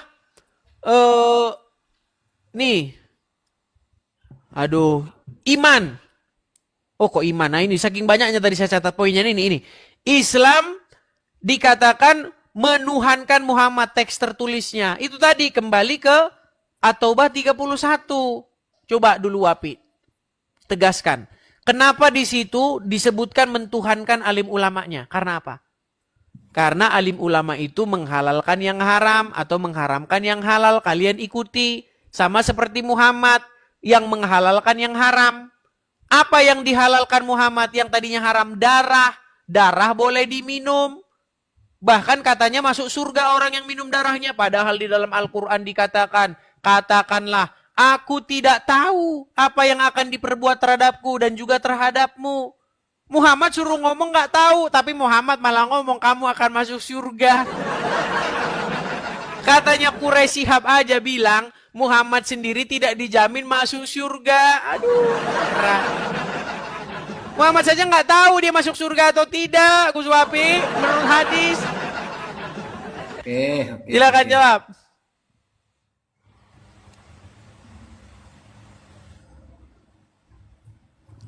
Oke, bismillahirrahmanirrahim. Nggak ada ya, nggak ada jawaban ya. Bapak Allah pernah nggak mengatakan bahwa Yesus adalah sang firman-Nya yang hidup? Nggak ada. Ini temanya, ya temanya kan memuji. Lalu kamu lari ke darah, kamu lari ke kencing, kamu lari ke keringat. Tema di awal yang kita sepakati, memuji berarti dituhankan. Kamu lari kemana-mana. Sedangkan saya masih tetap dalam tema. Karena yang dipuji oleh umat Kristen tentang Yesus adalah dia sang firman. Dia sang firman yang hidup. Itu temanya. Sehingga ketika dia dikatakan sang firman yang hidup, mana teks ayatnya dia sang firman hidup? Kan dari Yohanes. Bapak Allah tidak pernah bilang dia sang firman yang hidup. Apalagi Yesus mengatakan begini, ini loh. Nih ya. Yohanes 12. Nomor 49, ini tinta merah ya, berarti Yesus ini ya. Sebab aku berkata-kata bukan dari diriku sendiri, kata Yesus. Jediar. Katanya sang firman. Katanya dialah firman. Kok berkata-kata bukan dari dia sendiri? Tetapi Bapak yang mengutus aku loh, ternyata utusan cuma. Apa bedanya sama Musa? Dialah yang memerintahkan aku untuk mengatakan apa yang harus aku katakan dan aku sampaikan lah. Apa bedanya dengan Musa berarti? Musa berarti sang firman juga dong. Kenapa tidak menuhankan Musa juga? Dan ini tinta merah juga ini ya. Dari Yesus. Dan aku tahu bahwa perintahnya itu adalah hidup yang kekal, kata Yesus. Jadi apa yang aku katakan, aku menyampaikannya sebagaimana yang difirmankan. Katanya sang firman. Katanya sang firman. Kok ya apa yang difirmankan oleh Bapa kepadaku? Berarti Yesus sendiri tidak mengakui dia adalah sang firman. Enggak. Dia dapat firman dari Bapa. Kalian kan temanya kan pujian kan? Pujian. Sedangkan yang dipuji umat Kristen kepada Yesus, dia sang firman hidup. Ternyata dalam Bible Yesus sendiri tidak pernah ngaku. Begitu loh. Nah, kemudian tadi antum bawa-bawa mana di dalam Al-Quran kehususan Nabi Muhammad. Mana kehususan Nabi Muhammad? Loh. Sampai mau nanya kehususan Nabi Muhammad dalam segala hal. Ada ayatnya. Surah Al-Hasyr ayat 7. Ini ya. Ada. Ini semuanya. Ini ya. Bismillahirrahmanirrahim. Wa ma atakumur rasulu fakhudhuhu wa ma nahakum anhu fantahu. Wattaqullah. Innallaha syadidul iqab. Apa yang dibawa, disampaikan yang ada pada Nabi Muhammad ar-Rasul, maka fakhudhuhu, ambillah semuanya. Wa manahakum anhu fantahu, apa yang dilarang maka jauhilah. Ini Al-Quran Mas Edis menunjukkan kehususan Nabi Muhammad dalam hal apa? Ini ya. Dalam hal apa di sini diterangkan? Fi kulli ma amara bihin nabiyyu sallallahu alaihi wasallam wa naha anhu. Apapun yang diperintahkan, yang disetujui, yang dilarang, ikuti. Siapa yang ngomong? Al-Quran. Bukan saya yang ngomong, bukan keyakinan saya. Quran.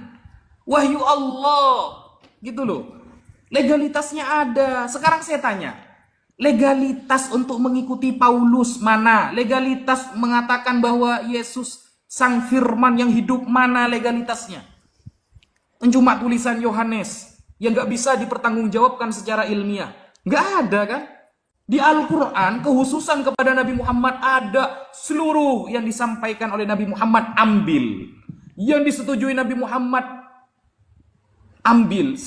Terserah. Apapun itu. Wa ma hanahakum anhu fantahu. Yang dilarang oleh Nabi Muhammad ambil ketika berkaitan dengan syariat. Ambil. Begitu. Legalitasnya ada. Legalitas tulisan Paulus ada nggak dari Yesus? Nggak ada. Legalitas tulisan Yohanes, Markus, Matius, Lukas? Nggak ada. Nggak ada semua legalitas dari Yesus. Ikutilah Yohanes, Paulus. Pernah nggak Yesus bilang begitu? Nggak ada. Dia tewas duluan. Lalu Yesus bangkit katanya. Bangkit kata siapa? Kehususan itu juga diajarkan dalam Bible. Kehususan juga diajarkan dalam Bible. Buktinya Elia bisa ke surga tanpa mati duluan. Ayo. Padahal kata Yesus harus mati dulu, ditebus dulu, begini dulu. Elia ternyata dapat kehususan. Melkisedek dapat kehususan dia. Awal dan akhir katanya. Kata Yesus hanya aku yang awal dan akhir katanya. Nampaknya kita sudah masuk ke sesi-sesi terakhir ya Gus Wapi ya. Karena saya sudah lebih dari 3 jam ya. Anda kan baru datang ya. Jadi saya sudah dari tadi diskusinya. Kita mungkin sudah waktunya rehat. Tapi partai-partai akhir ya, partai-partai akhir. Baik, saya jawab ya. Sama sekali dari tadi tidak dijawab tadi mengenai darah itu ya. Di mana dalilnya boleh minum darah di Quran, tapi malah lari-lari ke kitab Imam Asyuti. Karena mereka ini memang nggak percaya Quran itu menjelaskan, ya kan? Nggak ada yang percaya Muslim percaya Quran menjelaskan. Mereka nggak percaya. Cuma ngomong kosong aja mereka bilang Quran itu menjelaskan. Nyatanya mereka pergi ke kitab lain. Saya tanggapin ya. Mengenai Yesus dipuji-puji, dimuliakan, diululukan. Saya bacakan. Misalnya di dalam Yohanes pasal yang ke-12. Ya, saya jawab. Mereka mengambil daun-daun palem dan pergi menyongsong dia sambil berseru-seru, Hosana, diberkatilah dia yang datang dalam nama Tuhan Raja Israel. Di situ Yesus jelas-jelas dipuji-puji, dielu-elukan. Nggak ada Yesus bilang, jangan memuji-puji saya. Jangan, nggak ada. Karena Yesus memang layak menerima puji sembah. Ya, di dalam Bible itu. Ya, hormat puji ya diberikan kepada Yesus. Sekarang Muhammad malah ngomong, jangan kamu berlebih-lebihan. Ada Muhammad sendiri malah ngelarang, dilarang. Jangan kamu berlebih-lebihan memuji, memuliakan saya. Tapi yang dilakukan umat muslim sebaliknya. Kencingnya diminum. Satu-satunya manusia di bawah kolong langit ini yang sampai kencingnya diminum itu cuma Muhammad, Gus. Ludahnya Muhammad menjadi rebutan oleh mereka. Keringetnya katanya harum. Keringetnya, saya heran, kalau keringetnya Muhammad harum, seharusnya Muhammad gak perlu mandi, nanti hilang harumnya. Coba saya tanya sama kamu Gus Wapi. Apakah Muhammad pernah mandi? Dalam rangka apa dia mandi? Coba. Dalam rangka apa Muhammad mandi kalau memang keringatnya dia itu harum? Dalam rangka apa Muhammad gosok gigi kalau memang ludahnya jadi rebutan? Lalu, dalam rangka apa Muhammad minum air putih? Kalau kencingnya itu lebih segar dari air kencing air manapun. Jelas. Ya. Di dalam Alkitab Al-Imam Asyuti. Kesukaannya dia kan Al-Imam Asyuti. Tuhannya dia. Nih ya. Nih. Kita putarkan nih. Ya. Kita putarkan.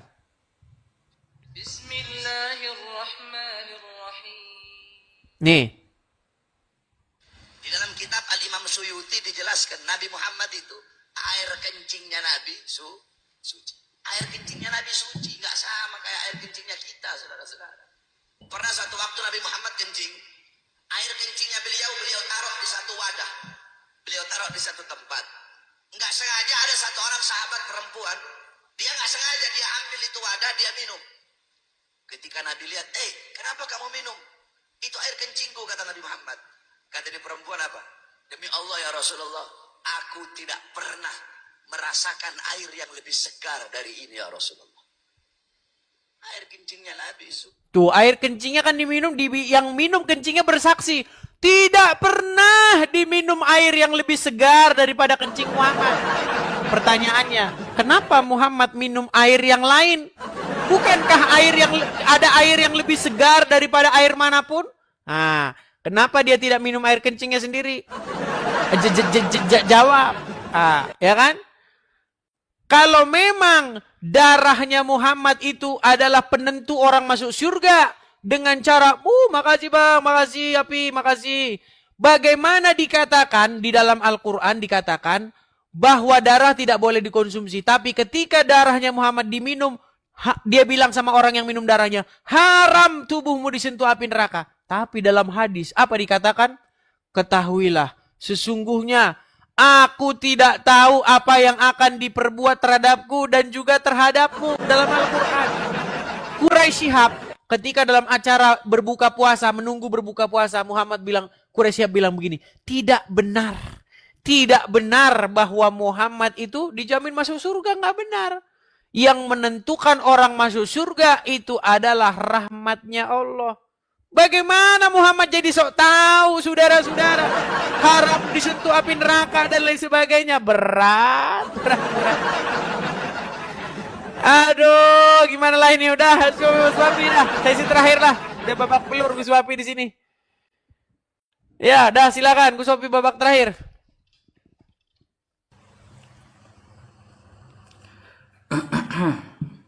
Udah babak belur dia. Oke. Bismillahirrahmanirrahim. Tentang kekhususan Nabi Muhammad sudah saya sampaikan di dalam Al-Quran dalam segala hal. Sedangkan yang disampaikan Mas Edis itu hanya satu-satu contohnya.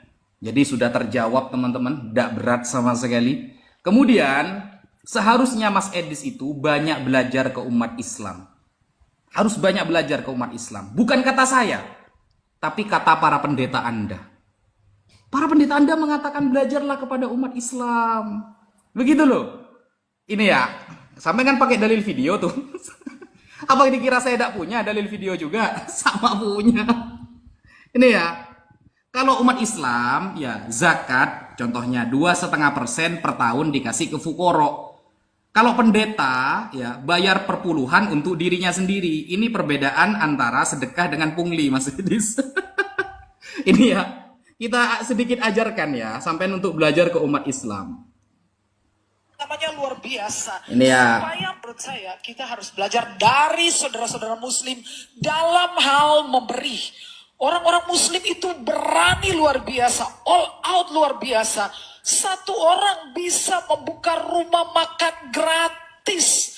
Mereka itu mengabdi kepada agamanya luar biasa. Supaya mendapatkan keselamatan, mendapatkan pahala. Orang Kristen yang katanya sudah diselamatkan, sudah diterima, sudah dicintai.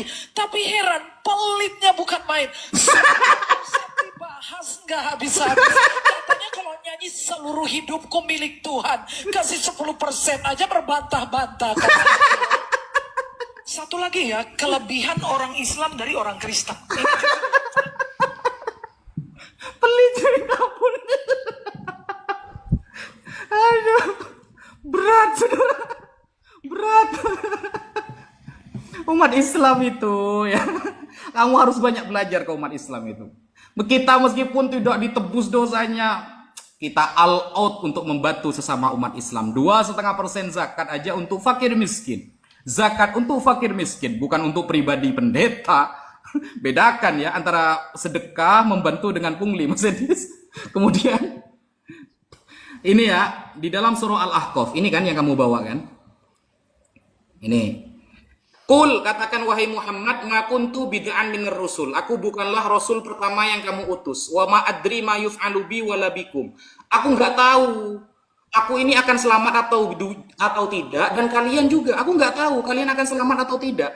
Nah, bagaimana mengenai ayat ini? Lalu sampai membawa Quraisy Syihab yang katanya mengatakan Nabi Muhammad aja belum tentu selamat berdasarkan ayat ini, surah Al-Ahqaf ayat 9. Oke, kita lihat ini ya. Walamma nazala, ketika ayat ini turun ya, nazalat farihal musyrikun wal yahud wal munafikun.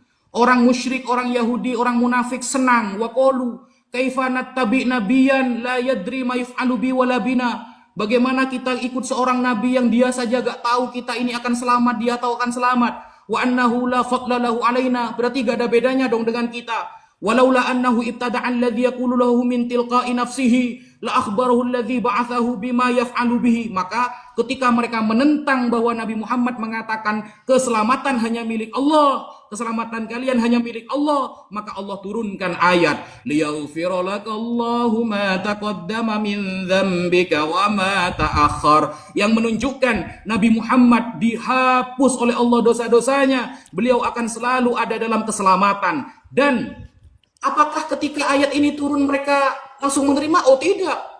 Kata mereka, falaita syi'rana ma huwa fa'ilun bina. Nah itu kan ayat khusus kamu wahai Muhammad. Lalu ayat untuk kita yang ikut kamu ada nggak dalil ayat untuk ikut Nabi Muhammad pasti selamat? Ada. Allah turunkan lagi surah Al-Fath ayat 5. Liyudkhilal mu'minina wal mu'minat jannatin tajri min tahtihal anhar.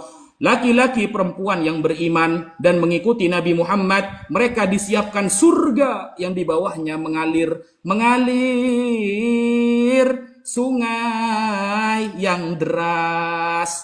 Begitu Mas Edis. Makanya baca asbabun nuzulnya dulu. Nabi Muhammad dijamin masuk surga oleh Allah, yang ikut Nabi Muhammad disiapkan oleh Allah surga yang di bawahnya mengalir sungai-sungai. Begitu baca asbabun nuzulnya dong. Belajar Quran kok kalah pakai terjemahan gitu loh. Dalilnya ada, saudara. Tetapi kamu harus belajar ke umat Islam ya, kata Bu Pendeta tadi. Jediar. Baik, karena sudah sesi terakhir ya teman-teman ya, karena sudah sesi terakhir, jadi kita 2 menit gimana buat saling menanggapi? Oke, lanjut. Baik, Kamu dulu. sesi terakhir ya, sesi terakhir. Ya teman-teman ya, saya tanggapi. Jadi Gus Wapi gini, kadang-kadang banyak orang terlena, dia tidak tahu kalau dia itu sudah dikerjain orang, gitu loh. Contohnya apa? Contohnya pengikutnya Lia Eden. Pengikutnya Lia Eden percaya. Ya kalau mengikuti Lia Eden atau apa masuk surga karena Lia Eden masuk surga. Nyatanya faktanya di lapangan Lia Eden di kuburan gitu loh. Kalau kamu bilang Muhammad begini, faktanya Muhammad tuh di kuburan, Gus Wapi di kuburan. Jadi omong kosong kalau kalian bicara ada keselamatan di dalam agama Islam, ada kebangkitan. Itu sebuah omong kosong besar. Muhammad ke surga, nanti kalian dijanjikan bahwasanya di surga nanti ada bidadari berpayudara montok di dalam surat An-Naba ayat 33. Wa qaiba atroban, dan gadis-gadis montok yang sebaya. Betul nggak? Lu, coba terjemahkan. Wa qaiba atroban, An-Naba 33. Karena kalian baca Arabnya, kalian bacanya nangis-nangis. Wa qaiba atroban. Nangis-nangis kalian baca itu kan? Tapi baca terjemahannya kalian lupa. Makasih Tekura, makasih. Itu artinya gadis-gadis montok berpayudara besar. Gimana? Jadi yang saya mau katakan kepada Gus Wapi begini, tolonglah jangan berstandar ganda ya Gus Wapi ya. Mari kita sama gitu loh. Kalau Anda menghukum begini, kita hukumi seperti itu juga. Nah, kemudian tadi mau saya tanggapi tapi udah pada lupa ini karena cuma 2,5 menit. Itu aja Gus Wapi diskusi kali ini intinya. Tolong Terima kasih teman-teman supportnya. Terima kasih teman-teman. Tolong kalau Ya, diskusi 2,5 itu. jangan menggunakan standar ganda. 2.30. Sebentar, masih ada. Sabar. Tadi saya mau menanggapi jadi lupa siapa yang mau saya tanggapi tadi. Intinya Gus Wapi, coba besok-besok dalam diskusi jangan berstandar ganda. Kalau kami memuji memuliakan Yesus karena Yesus tidak menolak. Tapi kalian memuji memuliakan Muhammad tuh menolak. Tapi kalian sudah berlebih-lebihan kepadanya. Nah. Silakan. Wa inna fadla rasulillahi laisa lahu haddun fayuriba anhu natikun bifami. Jadi keutamaan Rasulullah nggak ada batasnya. Yang penting jangan menuhankan dia. Begitu mudah bagi lisan untuk mengucapkannya. Jadi keagungan Rasulullah sebagai manusia terbaik di dunia nggak ada batasnya, kecuali tidak boleh menuhankan dia. Maka seolah-olah Rasulullah mengatakan, pujilah aku semau kalian, yang penting jangan kalian jadikan aku Tuhan. Dan ayatnya sudah saya sampaikan di dalam Al-Quran. Lalu Anda mengatakan di dalam surga ada gadis-gadis yang montok misalnya. Loh, enak dong, kita bisa menikah dengan gadis-gadis itu. Itu namanya surga, guys. Yang salah itu kalau di akhirat, di surga, Tuhannya yang menikah. Ayatnya ada nggak? Ada nih. Wahyu 19 nomor 7. Marilah kita bersukacita dan bersorak-sorai dan memuliakan Dia, Yesus. Karena hari perkawinan anak domba telah tiba. Perkawinan anak domba, Yesus kawin, guys. Bayangkan, Yesus di surga kawin, daripada Yesus yang kawin kan mending kita yang kawin. Dengan mendapatkan bidadari yang cantik jelita, keren lah. Masa di surga nontonin Tuhan kawin, gak ada kerjaan sekali gitu loh. Yang mending kita dong, karena kita yang meninggalkan maksiat di dunia, kita berjihad karena Allah di dunia, di akhirat Allah memberikan kita istri yang cantik, keren. Kok malah kita di dunia ditebus dosanya, ketika di akhirat nontonin Tuhan kawin. Kok malah Tuhannya yang kawin gitu loh. Ayo jangan pakai standar janda. Ini standar janda namanya ini. Ngapain nonton Tuhan kawin gitu loh. Ngapain? Kawinnya sama siapa ini Yesus ini? Anak domba lagi. Bayangkan, Bible mengatakan Yesus anak domba. Berarti bapaknya kan juga domba. Masa dikatakan binatang, guys? Kalau kita memuji Nabi Isa, tidak pernah mengait-ngaitkan dengan binatang. Nabi Isa anak binatang. Oh, nggak bisa. Beliau mulia. Nabi kita. Anak domba kawin lagi. Gimana kawinnya domba itu kira-kira? Sekian. Terima kasih. Ya, baiklah. Terima kasih. Makasih Koceng ya. Makasih Koceng ya. Jadi saya sarankan besok-besok Gus Wapi belajar lagi tentang Bible. Jadi supaya diskusinya lebih enak begitu Gus Wapi ya. Jadi kita sharing-sharing sebentar nih tanpa waktu nih. Gini Gus Wapi. Ketika Anda membaca Bible dengan benar dan saya membaca Al-Quran dengan benar, itu pasti ini diskusi itu jadi bagus. Masalahnya cuman saya yang baca Quran dengan benar, sedangkan Anda baca Bible gak benar.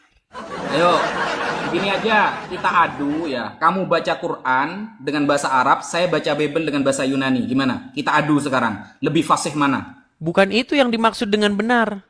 Loh, kita baca aja dulu. Kalau baca aja kita nggak bisa. Fasih-fasihan baca. Ini makanya saya bilang. Kamu baca Al-Quran dengan Arab, gimana? Wafi, begini. Kalau fasih-fasihan membaca, bukan itu yang saya maksud membaca dengan benar, bukan itu. Contoh nih misalnya. Membaca dulu, baru memahami. Contoh misalnya nih, perkawinan anak domba. Apa sih perkawinan anak domba itu? Apa artinya? Yesus kan yang kawin. Makanya dibaca dari awal sampai akhir. Alkitab itu dibaca dari awal sampai akhir, bukan membaca indah. Kita bahas perkawinan anak domba. Gimana sekarang? Ayo kita jadi lihat. Jadi gini Gus Wapi. Ulama Kristen ya. Jadi gini ya. Jadi Yesus itu diumpamakan sebagai mempelai pria. Oke? Oh, bahasa perumpamaan berarti ini. Loh, baca makanya di dalam Bible itu. Yesus itu mempelai pria. Ilmu dalam bahasa perumpamaan untuk memahami Bible apa ilmunya? Kalau saya ada. Loh, enggak. Ayat itu sendiri bilang Yesus itu mempelai pria. Kemudian jemaat gereja, Kita pakai kitab saja, kita pakai kitab. Ya, kita pakai kitab. masalahnya Saya waktu menggunakan sudah nggak ada, ilmu saya bahasa sudah mau istirahat. perumpamaan. Kamu keluarkan buku bahasa perumpamaan dalam memahami Bible. Coba, ayo. Begini kita Gus pakai Wapi, kitab. waktu kan sudah istirahat, mungkin besok bisa kita lanjut. Ya, ayo Karena- kita pakai balaghah bahasa perumpamaan dalam Al-Qur'an. Kamu menggunakan ilmu apa dalam membahas bahasa perumpamaan? Kami nggak Monggo. perlu kitab-kitab lain, di dalam Bible itu sendiri langsung kok. Loh, iya. Gak ada ilmunya berarti, gak ada ilmunya. Bukan masalah nggak ada ilmunya, kami tidak menggunakan kitab-kitab lain. Yang kami gunakan Bible itu langsung. Tertulis Terus dalam Bible bagaimana itu. cara tahu ini bahasa perumpamaan dan tidak kalau Ya gak ada dibaca ilmunya? saja. Lalu Dibaca, aku oke, kita baca melihat. saja. Oke, Lalu baca saja. aku melihat di sorga. Itu kan penglihatan. Penglihatan itu ada maknanya. Contoh misalnya begini. Aku melihat roh Tuhan. Ada 7 roh turun. Lalu dijelaskan. 7 roh itu melambangkan 7 utusan-utusan. Ada Ya. 7 utusan kepada jemaat di Smyrna. Ada utusan kepada jemaat di Gini Philadelphia. Ada itu maknanya. Pertemuan akan datang, kita bahas bahasa perumpamaan dalam Al-Quran dan Bible. Gimana? Boleh. Oke, kita lanjut ya. Bahasa perumpamaan dalam Bible dan Al-Quran. Oke? Oke, baik. Besok ya kita bahas itu. Baik, terima kasih Gus siap. Wapi. Sampai jumpa ya. Aduh, kalau memahami Bible kayak gitu caranya erat kita kayak begini.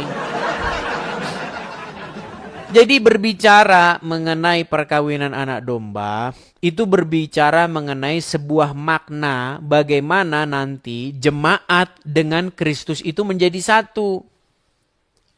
Yang kau pikirkan kawin-mawin aja. Terima kasih, kita sudah mendengarkan debat hari ini. Semoga menjadi pengetahuan baru untuk memperkuat iman bagi sahabat kita yang muslim semakin paham tentang Quran. Dan jangan lupa, sedikit bantuan untuk Bang Edis bagi yang mampu, yang tidak mampu, tidak usah. Sekian dan terima kasih.